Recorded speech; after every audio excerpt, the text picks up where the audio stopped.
Okay. Please note that this session is being recorded. It may include your likeness or your voice. You have the option of muting your camera or your microphone, but participation implies authorization for Mass Bay to use such likeness and voice on this recording in perpetuity. And Shamsi is going to introduce John. Yeah. Oh, I'm actually leaving though. I didn't know it's going to be recorded. Not. Sure. You got scared. I got scared for a minute. Oh, it is really a pleasure to introduce you, John. We have been working so nicely together on many projects, so it is my pleasure to introduce you. So John began his career as an intelligence officer in the U.S. Air Force in 1998. You're young. Okay, and served in the Republic of Korea in 1999. In September 2001, while supporting C-17 missions, he deployed to Sicily to support forward operating bases during the initial phases of U.S. war in Afghanistan. He then deployed to Germany to provide intelligence for C-17 missions, delivering humanitarian airdrop to starving Afghans. John entered on duty with the FBI as an intelligence analyst in 2004, where he assisted in the creation of the Connecticut Intelligence Center Fusion Center and with the FBI InfraCard public outreach program. While in New Haven, he also led the analytic review of computer hard drives related to the Baba Ahmad. Did I say it right? Yep. I'm comfortable with Ahmad part of it. Shooting through international terrorism investigation. In 2007, John transferred to the FBI Boston field office as an intelligence analyst to support the civil rights and public corruption investigation until becoming a supervisory intelligence analyst, supporting analysis over all criminal programs in 2010. In 2013, John was a day shift intelligence supervisor during the Boston Marathon bombing manhunt and led the computer forensic review of all subjects' digital media. Wow, that must have been a lot of data. During the Marathon bombing investigation and subsequent trial, John led the post-processing analytical review of the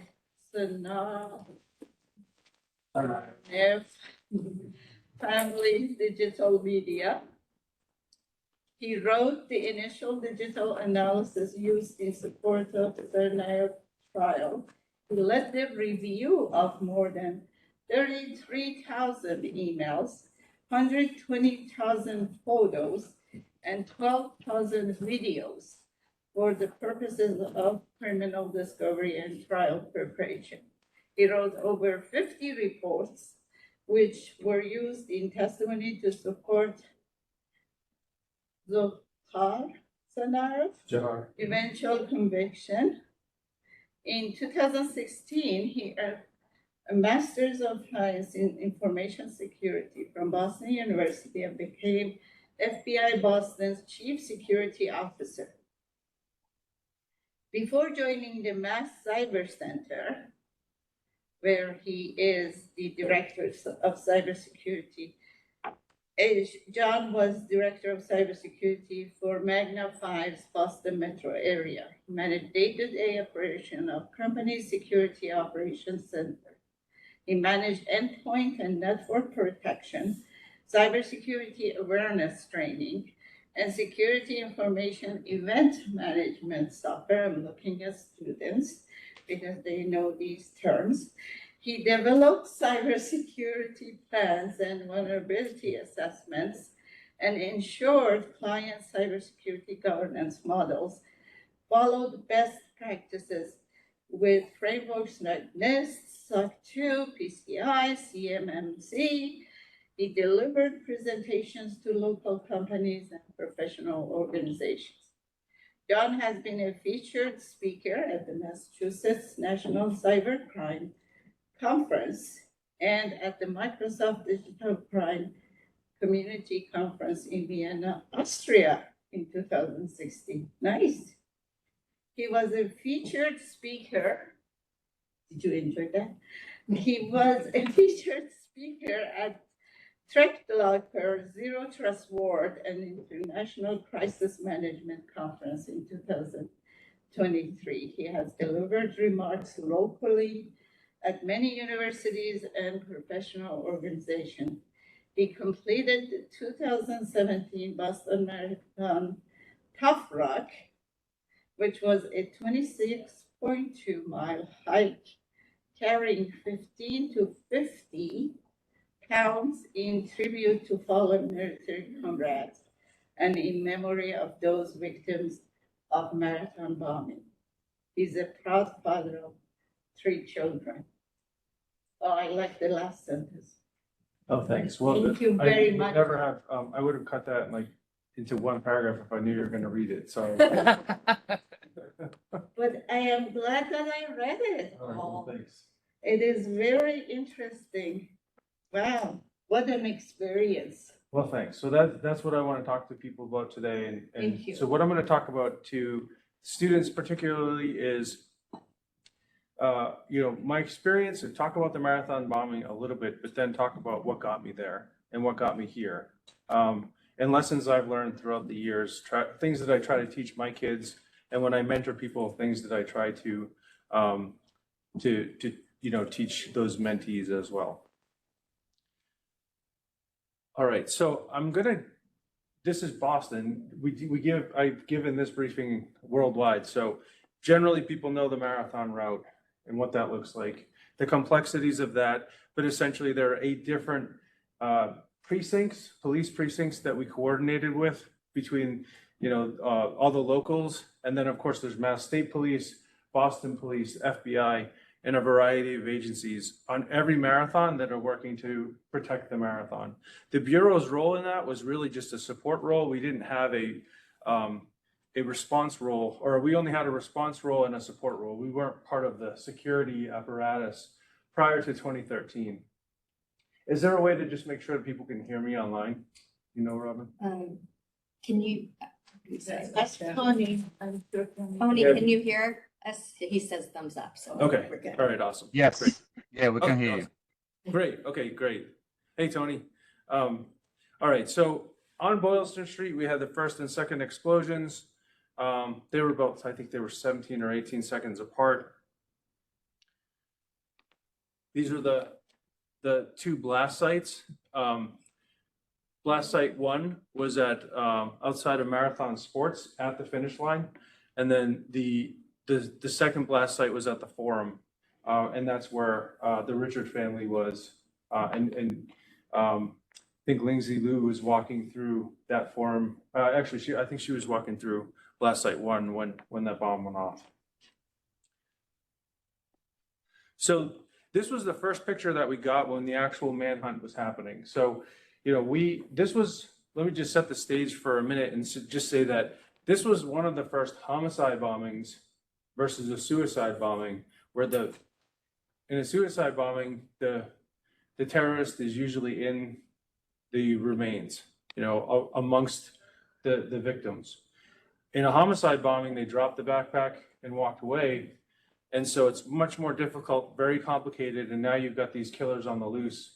And the pressure on us was really immense to find out who did this. We had nowhere, basically we had 2 blast scenes to start from, and that was it. So it was an incredibly intense situation. And I wanted to just draw a corollary to what the FBI and local and state law enforcement just went through up in Maine, in that we didn't know who the marathon bombers were until about 72 hours down. We knew them as Black Hat and White Hat, but we didn't know them. That's what we used to call them, Black Hat and White Hat, because Tamerlan wore the black hat, Jahar had his white cap on there.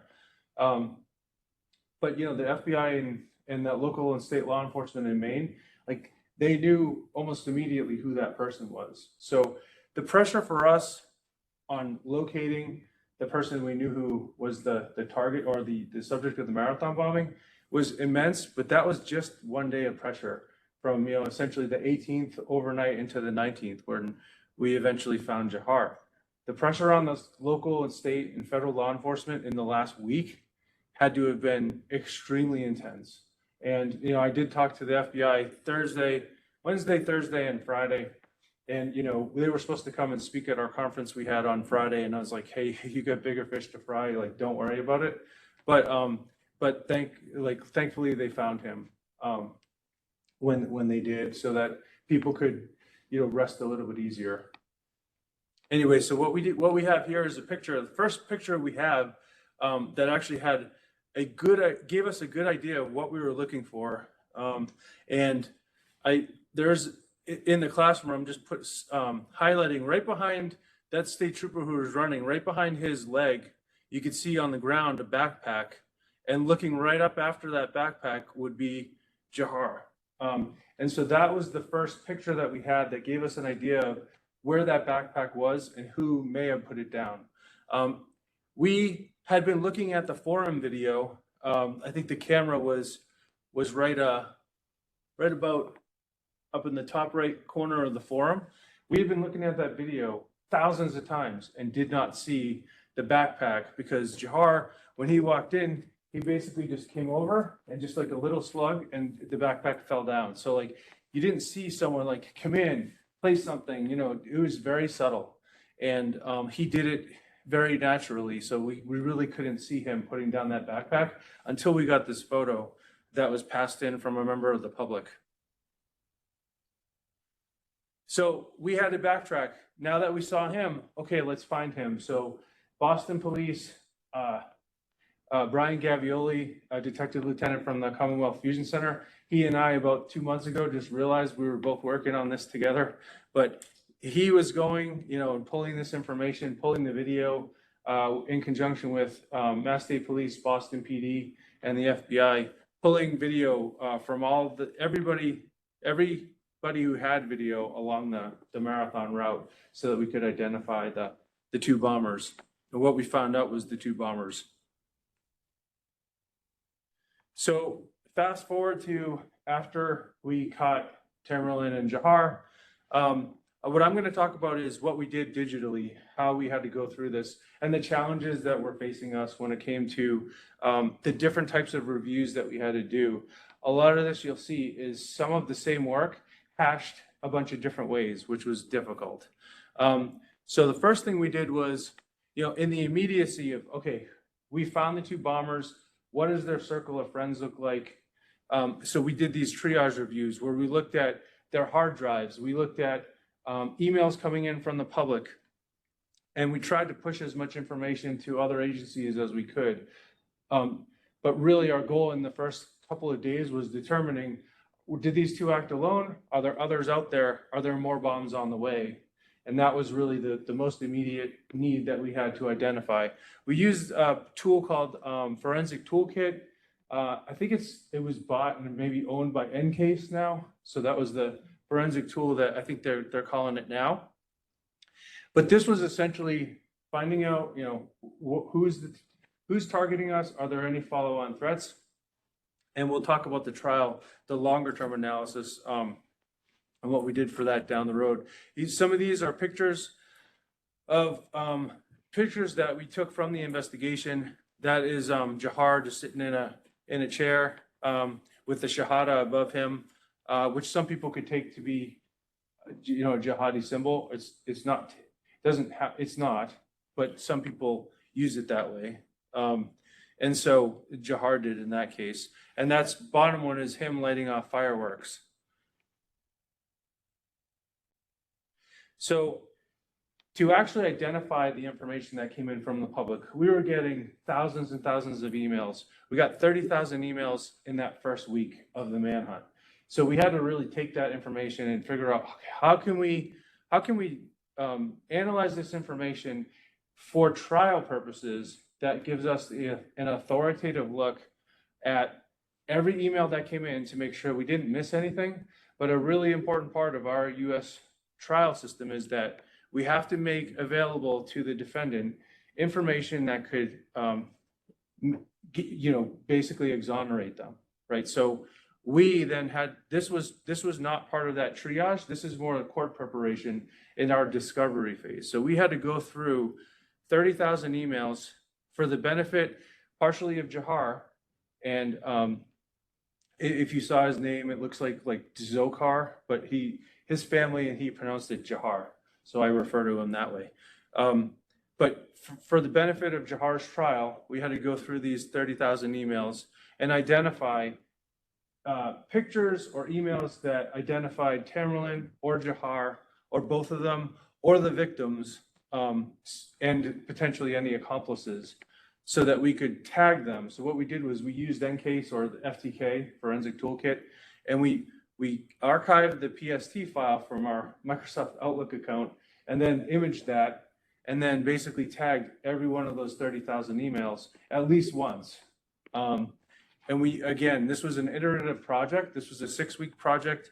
I led this project with volunteers from around the FBI field office in Boston. These were not agents. Some were agents, but most of them were support employees who just stepped up and said, yeah, I'll help you go through these.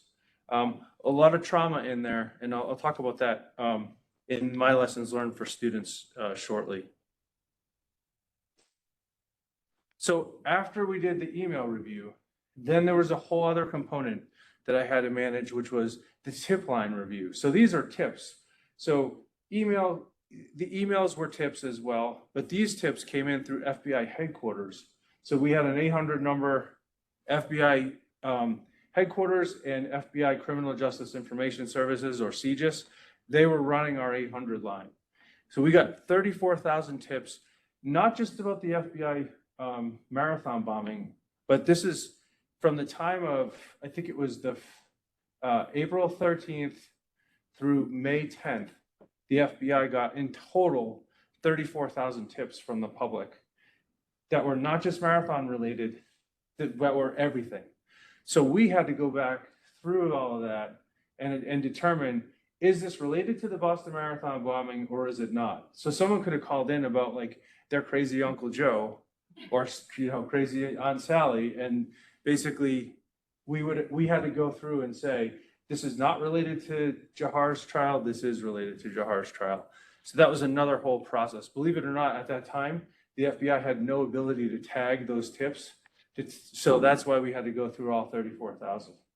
Do they have it now? They have it now. Yeah, there was a lot of after actions after our investigation. So once we were prepping, I talked about like the steps we had to do forensically to get ready digitally for the marathon bombing trial. So now to set the stage again, Tamerlan's dead. He died on the way to the hospital, actually fighting law enforcement, even in the ambulance. I think he died at the hospital, maybe once he got there or on the way, but he had multiple gunshot wounds. Jahar had driven over him when he was trying to hit police. So like he had a lot of wounds, died of that. Jahar survived, and so we had to prosecute him. One of the really important components of this is that this was the first terrorism death penalty trial in the United States that we were prosecuting. And so they had a world-class defense attorneys team, including world-class like forensic reviewers, world-renowned team that is actually in Chelsea, Mass. But we had to, basically what they did was, we wrote up about, I think it was about a 50 or 60 page report detailing anytime Jahar used his laptop and tying the activity that was used in conjunction with that to Jahar's use. And that would help us to determine that this was Jahar doing this jihadi activity when this laptop was in use. Jahar was one of the early, very prolific selfie takers.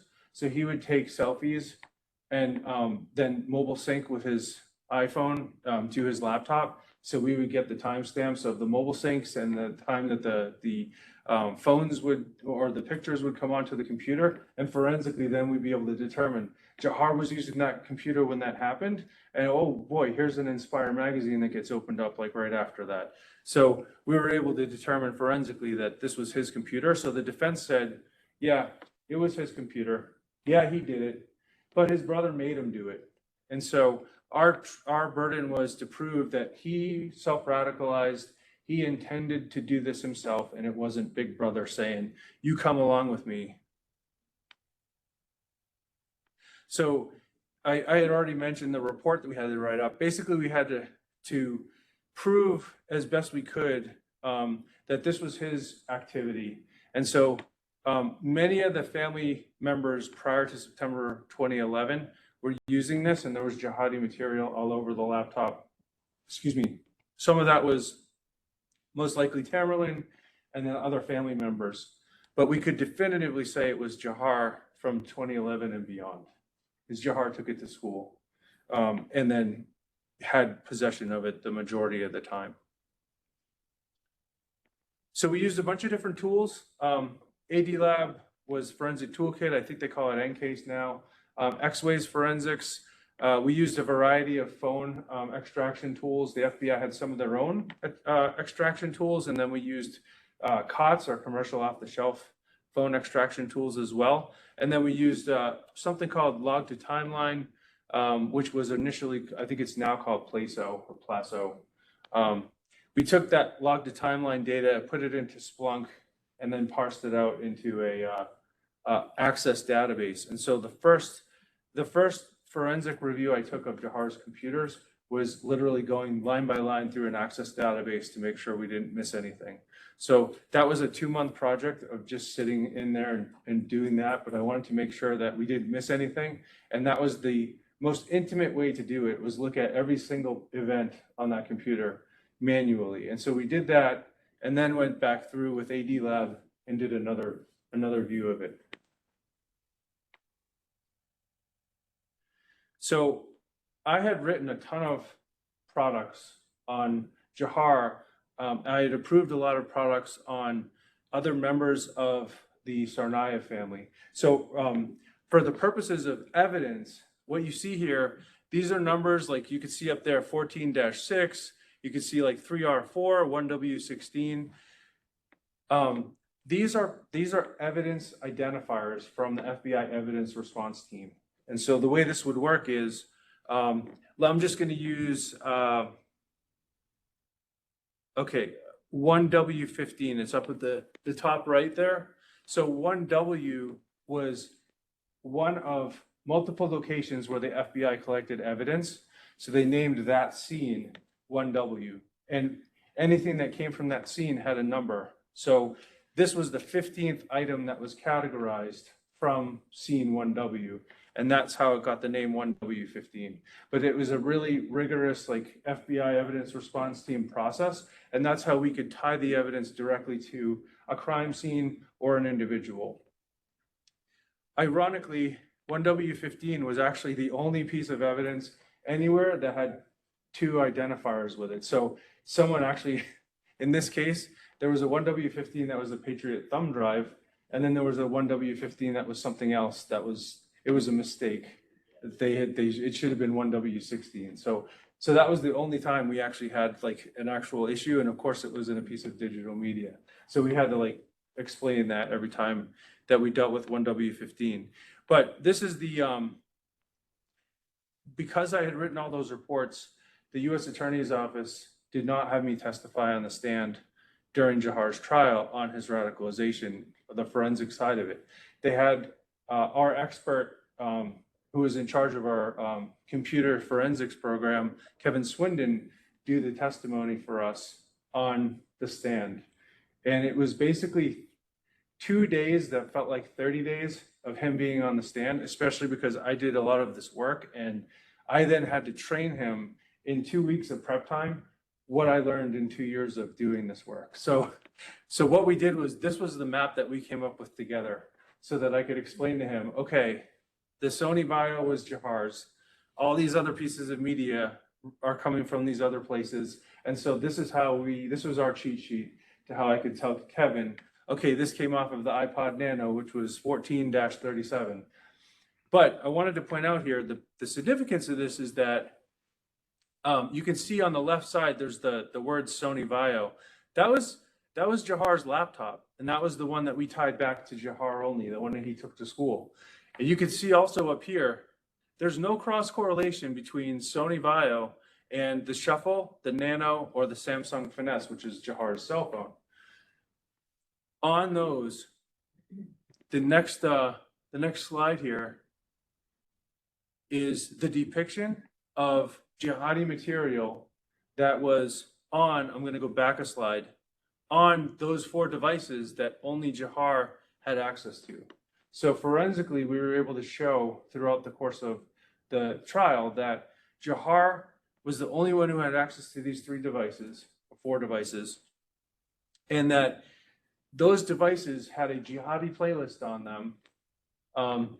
The playlist was actually longer than these. There were a lot of songs that weren't germane to like the radicalization stuff. There was a lot of songs about like other things, but this was basically a playlist that Jahar put together while Tamerlan was in Russia. So Tamerlan was in Russia in the fall to winter of 2012. And while he was there, Jahar created this playlist. He did it through YouTube. He then went through a third-party conversion tool to convert video to audio and created all these MP3s of all these songs. So there was actual like pictures of people and stuff on these jihadi videos, and he converted it all to music, to a playlist. We were able to prove that those came from YouTube through this converter, all emailed to his Jahar email account, and then downloaded to his Vaio, again, while Tamerlan was overseas and the laptop was in the US, and then propagated from the Vaio all to Jahar's personal devices. So that's how we were able to show that this work was done by Jahar while Tamerlan was overseas, and that these playlists were listened to by Jahar. And actually, we got the shout out from CNN there. But the big thing here was Tamerlan listened to all kinds of jihadi stuff. Jahar really focused on Anwar al-Awlaki, who is the founder of Al-Qaeda in the Islamic Maghreb. So, right, AQIM, I think it was. So Al-Awlaki was an American citizen. He became radicalized, became like one of the foremost jihadis, and was killed overseas. So a couple of things I wanted to show to people is, Jahar thought he was going to die. This was his last statement on Earth, or at least that he thought, but then he didn't die. So this was another way that we were able to show through evidence that he had self-radicalized. You could see the language he has there. He's talking about him being a shaheed, like a warrior for Allah, going to heaven as a result of this work that he had done. He very much believed that no matter how you lived your life, if you die as a shaheed, you're going to heaven. So that was a lot of his life was not a holy life according to Islamic standards, but his thing was, well, Al-Awlaki says if you die in as a shaheed, you'll go to heaven. So one funny thing is weird thing with this was, this is text that we actually we had to type this up from what literally was photos of the boat note, and take this and disseminate it to the entire intelligence community. So we had to keep like putting like hashtag hole, or we had actually initially put bullet hole, but there were bullet holes in that text. So that's why you see all the in like parentheses there, hole, because we had bullet holes through his message. So we had to send this out in a way that looked professional, but went out to all of our intelligence community partners. Here's his last line. Very prolific writer when he was dying.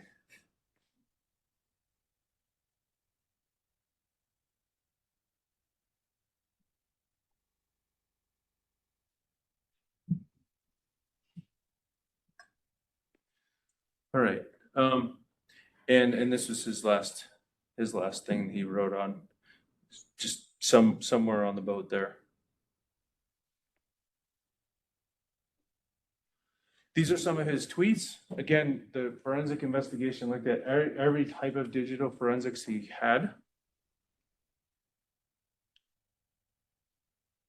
And these are some of the exhibits we were able to pull from his laptop. This is the one this came out like years before, or a couple of years before, and we always thought it was funny. It was like, make a bomb in the kitchen of your mom. Like, we kind of like mocked their terminology with it, but the message got across, and clearly with the Sarnayas, they were able to do this. Tamerlan had a lot of experience with electronics because he worked for his dad, or with his dad, working on cars, so he knew circuitry. And Jahar, I think, was definitely the smarter of the two, but between the two of them, they were able to make these explosives. And in trial, we were able to show how their pressure cookers and pipe bombs lined up very closely to what they had for Inspire magazine. So what I wanted to do is transition a little bit and talk about the professional development side of the house, things that I've learned, and these are just 4 general categories. Things that I've learned throughout different experiences, and I just wanted to just briefly explain those, and then we can do questions and answers. But the first thing is, like, volunteer for everything, because every experience you get, good or bad, is going to help you be better professionally, personally, everything. The forensic work was kind of mentioned in the bio there, but I started in the FBI in 2004, started working on forensic work for this Barbar Ahmed Tooting group. He was a recruiter in London, essentially spotting and assessing students in an Islamic studies course and talking to Al Qaeda and saying, hey, these are kids that you might want to recruit.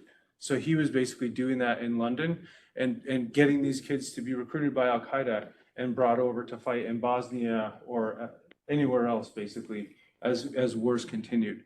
So he was, so that work, leading that work, and also leading the team who was working on forensics for a fugitive, gave me enough experience with Forensic Toolkit that when the marathon bombing happened, we didn't have a lot of people on the investigative side who knew how to use AD Lab Forensic Toolkit. So I became the team lead for that based on my experience in leading teams doing forensics. In special operations low level and combat survival school, I volunteered for combat survival school overseas, and that actually helped me later, about another year down the road, after 9/11. So I volunteered for combat survival before 9/11. After 9/11, because I had that experience, me and someone else who had that experience, we ended up writing the combat search and rescue special instructions for any aircrew that crashed in Afghanistan. We were the ones who wrote those instructions because we had had experience with combat survival school. So, like, had I not had that, we would have had to just kind of do our best guess, but luckily I could actually say, this is what you need to do, how to do this. And so those skills helped me. And then lastly, Korea. I volunteered to go to Korea. Turned out to be one of the best experiences I could have ever had. I was 23 years old, in charge of 180 people. What I was always very black and white going into the military, like, oh, this is not right, you can't do it this way. I became a very gray area leader after a year in Korea, where I was like, well, yeah, this is what the rules say, this is what they were doing. Like, it just taught me that there's a human element side to leadership. And so that helped me with leadership the rest of my life. So again, volunteer for everything, because you never know what positive experiences you're going to have as a result of it. I always tell my kids when they're doing the homework, eat the elephant one bite at a time, but since it's digital, I did bite at a time. Again, the amount of, we had, like, I think it was 70 terabytes of digital media for the marathon bombing. That was a ton. And so you couldn't do it, you couldn't look at it in its entirety. You had to take it piece by piece and look at each thing. So we assigned different people to look at different pieces of the of digital media as a way of breaking that up so it wasn't so overwhelming. Again, mission planning, like aim small, miss small, looking at, okay, sending aircraft into Afghanistan or sending aircraft into Pakistan or other countries around Afghanistan, really complicated, right? So you have to just try to keep it as simple as possible. In the military, we had a saying, keep it simple, stupid, or the KISS principle. And so combat mission planning was very similar to that, but combat mission planning helped me when I then joined the FBI because I was helping our command post during gang takedowns. So even though I wasn't an agent, I was helping the head agent because I had this combat mission planning experience.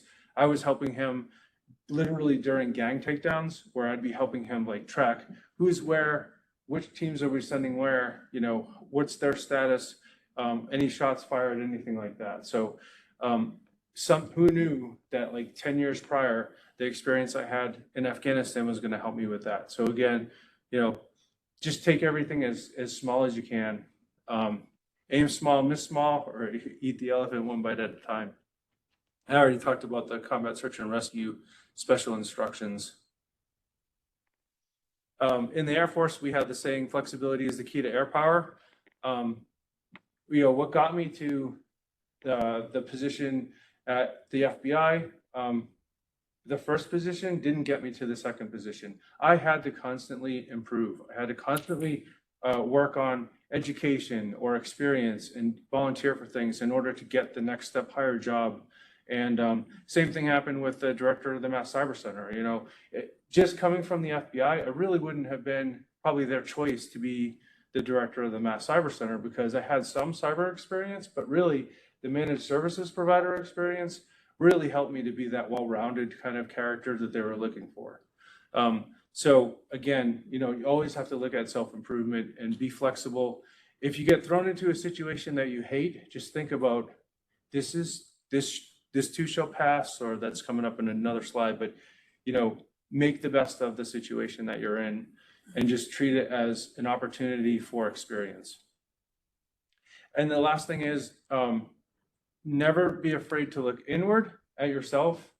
One thing I talk about with this was through preparation, through exercises, and that's why like incident response exercises are so good. Taking advantage of going through those exercises and thinking how you will work is so important because during the marathon bombing, there were many times where employees would freeze.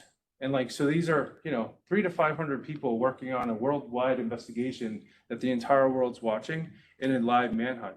And you literally had people that would stop and start questioning, is this real? Is this really happening? I can't believe this is really happening right now, and that's a human emotion. The military will tell you that's why they drill the same thing over and over again, because in that instance, and I remember feeling that emotion, but because I had a rote memorization of what I was going to be doing, I just kept working through it.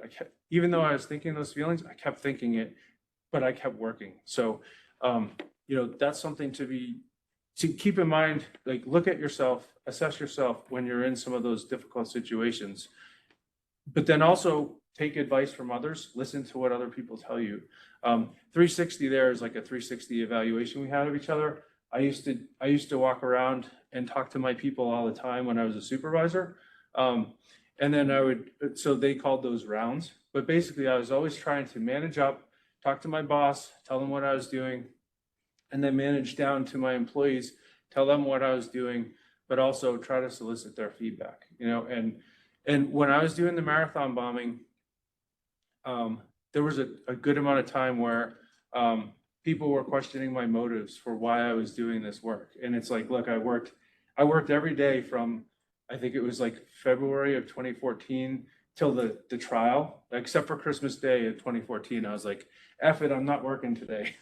So it was, but people, if they didn't know me, or if they did, sometimes that I would hear that they were questioning my motives, and I would explain my motives for doing this. And it was essentially to get the mission done. I think that was it. Yeah. So I'll take any questions now. I know we've got buses and stuff at 2 o'clock, right? So it's about 1:42 right now, so we've got a little bit of time. Any questions in the room or online about anything I talked about? John, Crystal Campbell was Mass Bay graduate. I think I did know that, but thank you for reminding me. Oh, yeah. Tony, did you have something on there? yes. Out of how many people in the FBI were in the forensics part? I mean, that what is involved? I mean, imagine there was a bunch of FBI agents, but in forensics, specifically for the bombing, how many people were involved? Yeah, so the FBI CART team for the entire Boston region was 4 people. Kevin Swindon led it, and then there were 3 analysts. But they processed the material, so their whole sales pitch was they would process the image of a hard drive, but it's up to the investigators to actually investigate it. So it was really, we had a CART team of 4, but then that expanded. I think at one point I had probably 17 to 30 people looking at this at any given time. Wow. Good. Mike? John, first, thank you, Liz, for your service in the military, and thank you for your service with the FBI. It's very good to know you're one of the guys who's out there kind of watching over us. If you were starting today, though, so, basically take yourself back in time, high school graduate, I know you went into the military. What would you advise somebody who is looking to follow your path?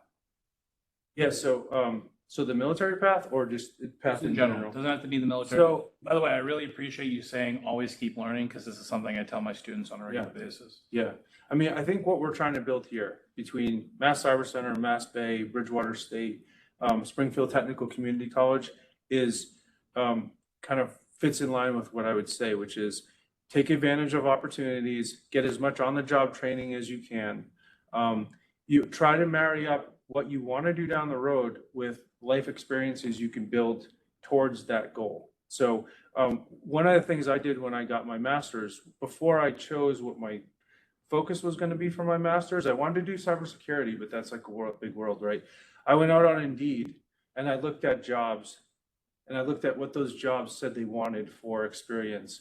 And that's what helped me shape my focus for what I wanted to focus on in my master's of science. So always try to look at what resources are available to you out there, and then try to use mentors. I had mentors around my life that helped me a lot. So use your staff, use the staff here, use teachers, use personal mentors to help you get some guidance. Goes back to that 360 approach. Initially I won't go much longer on this, but I wanted to be a pilot, an Air Force pilot. That's why I joined the military initially. And my neighbor was this rich guy. He high school grad, never went to college, but he was a millionaire because he invented incredible parts of which were used in nuclear submarines. So he was a multimillionaire, had his own private jet, and said to me, "Why do you want to fly?" And I was like, "Oh, I love it up there. It's peaceful up there and stuff." He's like, no, like, why do you want to fly? So he actually gave me the opportunity, which I was really lucky to do, to actually fly planes with him, like with his small jets. But I still thought I wanted to do that. And then once I got into the military, I actually decided, oh, you know what? I want to be an intelligence officer. I like doing that stuff. And so just, take advantage of those mentors though. But I always remember him trying to challenge me and question me on that. Like, why do you want to do this? What's motivating you to do that? It was Top Gun primarily, but the first one. So, any other questions? Sure. And it's a half question, but I love the statement that you just said, because we stress to our students the continual learning, both through life experiences and in our classrooms. And so a lot of this, you fell into things that you liked, but it's also self-learning. So what was the most important lesson that came out of you for essentially running the digital forensics investigation into the first U.S. terrorist attack on our soil? Like, what's the biggest lesson you got out of it?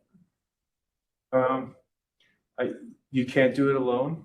You need a team around you. was a big part of it. And believe in yourself was another part. Because I had people that were like, literally people who were really powerful in the organization being like, Petrozelli is in way over his head. There's no way this dude's gonna get this done. And actually I'm friends with that person and we've talked about it after. Because he was like, I can't believe you did that, you know?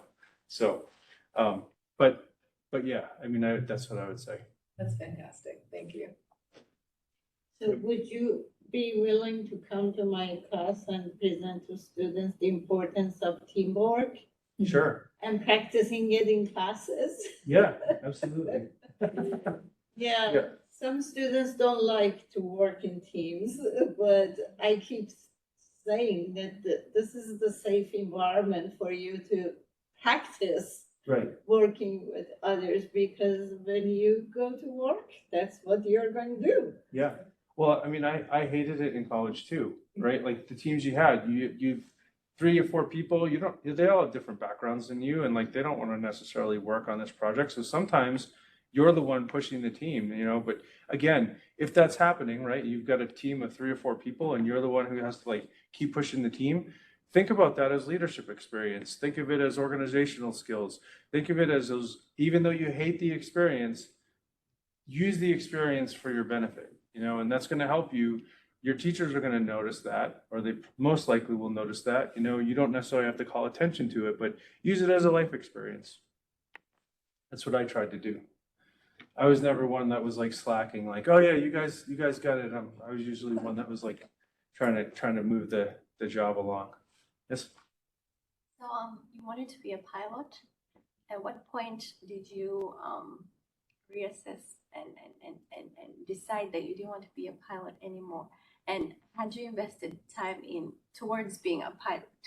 And how do you get the courage to let go of the time you've spent doing this thing that's not working, or that you don't want anymore to towards this new thing? So that's a great question. And this is why I say use mentors. My mentor, my high school guidance counselor, gave me terrible advice. I wanted to be an Air Force pilot. He's like, you need to be an engineer to be a pilot. So I then put all of my effort into being an engineer. I applied to WPI, got waitlisted. I told them that when I was moderating their conference last week. But and then I went to UMass Lowell. I'm in engineering and I hated engineering. It was like hard sciences. I liked math, I was good at it, but I hated like calculus. I hated physics. I hated, you know, like the really hard sciences. I did it for 2.5 years as an engineering student at UMass Lowell because I wanted to be a pilot. I joined Air Force ROTC my second year of school, so second to third year. So, and that's when the Air Force said to me, you don't need to be a pilot. You don't need to be an engineer to be a pilot. You could do basket weaving. It doesn't matter what your degree is, like do something you like. And then it turned out you needed to be an engineer to be a test pilot, which I'm afraid of heights. Like I don't want to be a test pilot, you know, I want to fly in something that's going to work. So I ended up jumping out. I was like really far behind in my academic studies I switched into history and I focused on Middle East and Central Asian states as my majors. Turned out to help when I went to Afghanistan, but who would have known? But anyway, so I had to do summer and winter classes, take 18 credits a semester and work 40 hours a week to just like get through the last 2 years of college, but I did and got commissioned, and the rest of the story you've seen. So yeah, it was a tough thing, but it was a decision I had to make I think I was about 20 years old at that point. So again, mentorship is so important, and listening to maybe more than one person would be another set of advice I would have. So, all right, so I know we've got about 5 minutes before people need to get on buses, right? So Yeah, or get to their classes, I think. So, Yeah. Yeah, maybe. So do we have time for one more question? Yeah, I think so. Okay, yeah. Anybody else have questions, or anybody online? Sure. So I was born in 1999, and I was wondering kind of how history and time impacted your career. So from the perspective of like what I wanted to do, or these events like affected my career? I guess the chain of events, is what I'm asking, is how did industry and what you wanted to do all kind of make a career for? Again, I think it was iterative. So for me, I really liked what in 2002, I would have told you I wanted to go work in Special Operations Command, being an intel officer for a gunship. You know, I wouldn't have said, I want to go to the FBI. Like, no, not interested in that. I want to continue my Air Force career, and I want to do it in Special Operations Command. 2004, I'm in the FBI now because from the time I left the military to the time that I went into the FBI, I really missed the teamwork and the camaraderie that the military gave me, and there's somewhat the structure. So that really like helped me. The military time helped me to formulate like who I was in part, and I missed that a lot. I found it again in the Bureau, so that the Bureau, I had that home again for like 17 years, and then I made the determination to leave, and I was really worried about it. Like, how is this going to affect me as a human when I leave the thing that I know and I love? Luckily, the MSP was a small team that was very similar to the military and the Bureau, team of people that worked well together, and we all utilized each other's strengths and kind of pushed away, or someone else filled in for our weaknesses. So that was really helpful. And then the Mass Cyber Center, I was like, I'm making money was like not my primary focus in life. You know, paying the bills was important for being a father of 3 kids, but I really wanted to start doing something again that was in line with the FBI mission. And then I found the Cyber Center, and I was like, well, this is where I could end my career. So hopefully I can be there for a while. I apologize to my employees, be like, yeah, sorry, you're not going to have upward mobility for a while, as long as I like doing this, but you know, maybe we'll expand.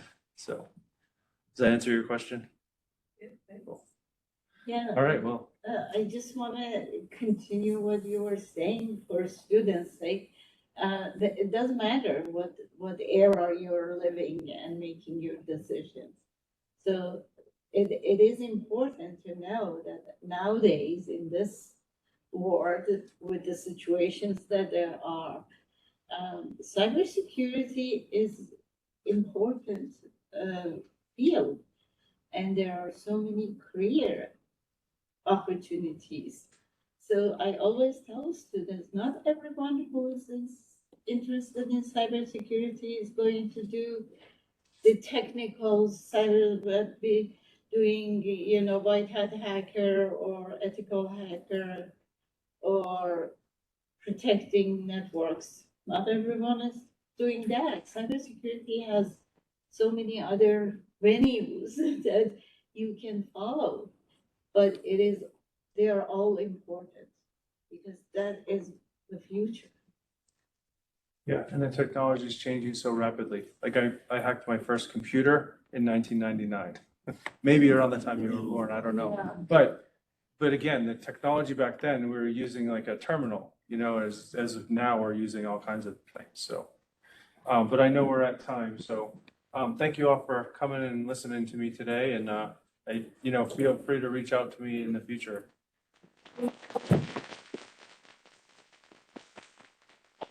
John, is it okay if I share the slides with the people who are here Yeah. tonight? Oh, great. Yeah. If you guys want to sign in, I have a sheet there, and anybody who signs in, I can just get this out to you. Thank you so much. And also give it tea or water. Yes, eat cookies, drink water.